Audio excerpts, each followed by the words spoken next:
Hello, ladies and gentlemen of the internet. I am your host, Escalante TV. Now, I want to make this video to kind of just take a trip down memory lane.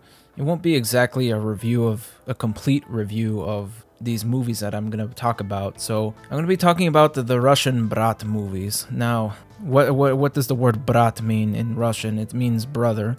And if you guys know what I'm going to be talking about, you know what you're in for. But I'm going to try and explain, like, my relationship with these two films, how I, got to know them, and how I used them in my capstone project, in my capstone paper to graduate college. So part of my rhetoric degree, I majored in rhetoric, writing, and public discourse. And part of my degree was to write a capstone paper or a thesis. Now, a capstone paper is basically like a final culminating paper, but it's a lot shorter than a thesis. A thesis is like 50 pages long. A capstone, you're allowed to write it within one semester, and it can be up to like half of that. It's basically like 25 pages that you can write.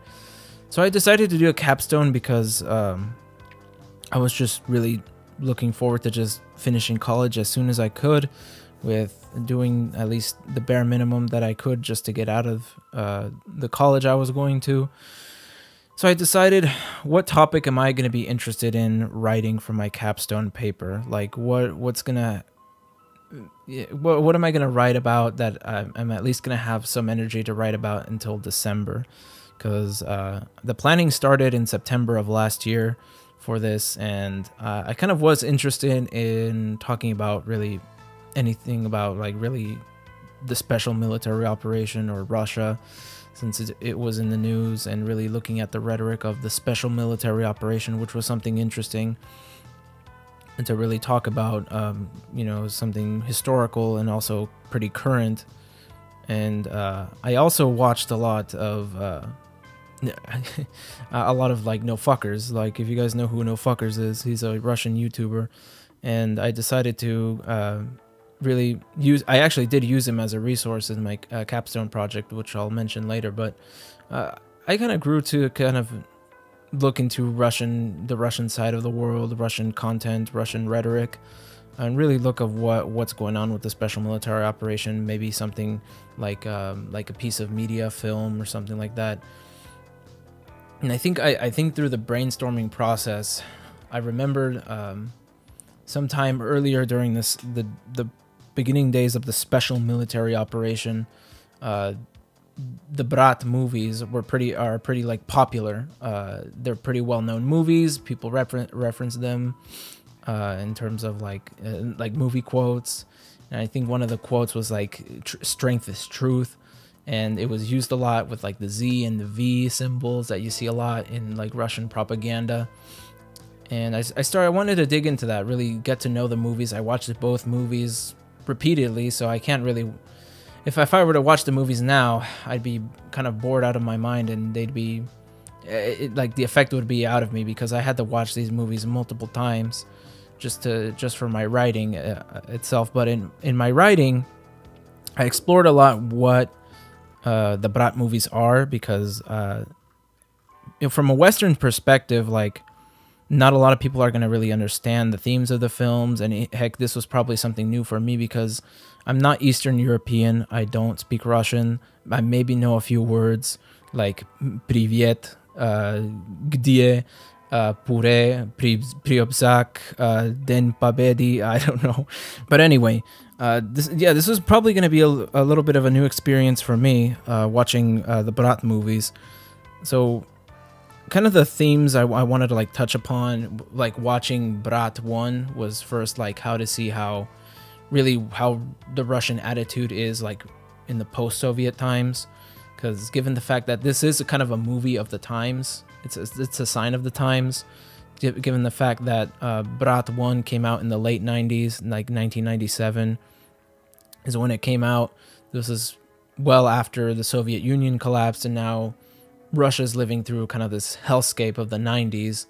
After the collapse of the Soviet Union, you see the rise of gang crime, poverty, and you just see this loss of identity in this grim reality that the Brat movies kind of tell about the times. And So it's about really this main character. The main character is his name is Danila Bagrov, played by a pretty popular actor at the time, Sergei Badrov Jr., who sadly died in the early 2000s in an accident. But you see his character kind of coming home from the army, fighting in the Chechen War, which was also like a current day conflict at the time that Russia was involved in, suppressing an armed uprising in the Chechen region, Chechen separatists, a Muslim region of Russia and the Caucasus. But you see this guy named Danila, who kind of just he's kind of like a drifter going back home, doesn't really have a purpose in life, coming back, and all of a sudden he has to reunite with his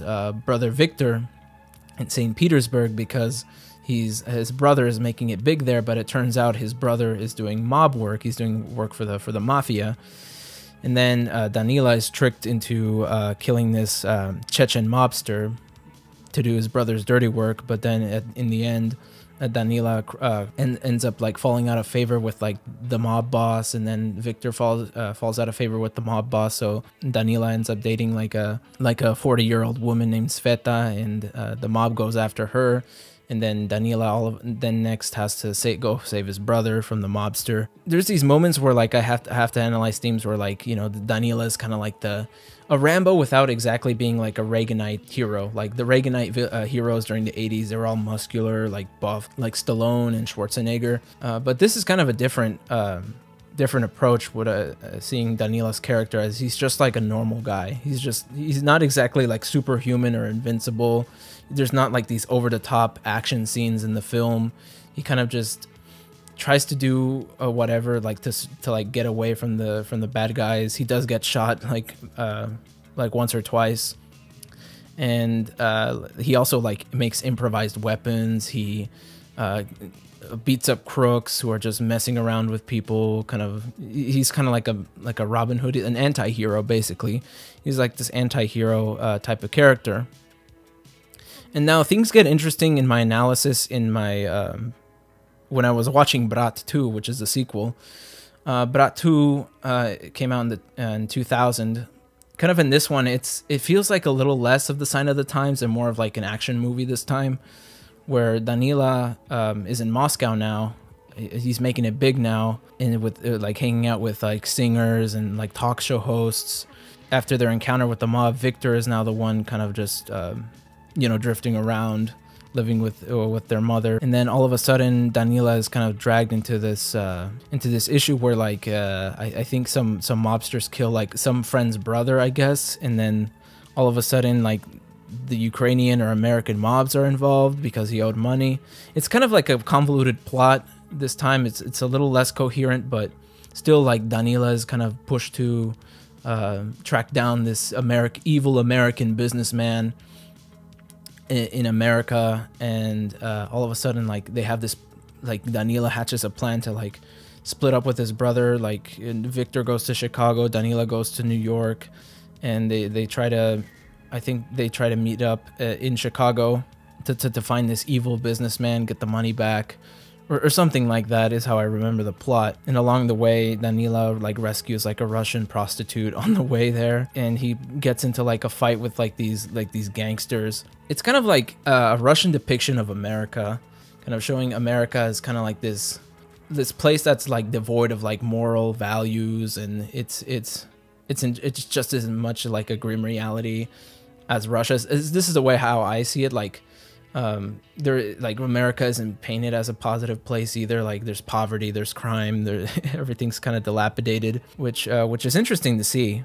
But at the same time, it kind of feels like a reverse Reaganite film, but without like the explosions or over the top action. There are some action scenes which are a little exaggerated, where there's like a scene where like Danila gets all these guns from all over the place, and he like shoots a bunch of guys in a building, or Victor gets like a machine gun and he shoots a bunch of cars. But other than that, it's kind of just an interesting film to watch. Like finally like a Russian film with an American bad guy, kind of like how American films make like big like Russian bad guys, evil commie bad guys, like a Cold War film. But I wanted to really see how that fits into really the Z narrative, why this movie is like so integrated in Russian culture and the Z culture.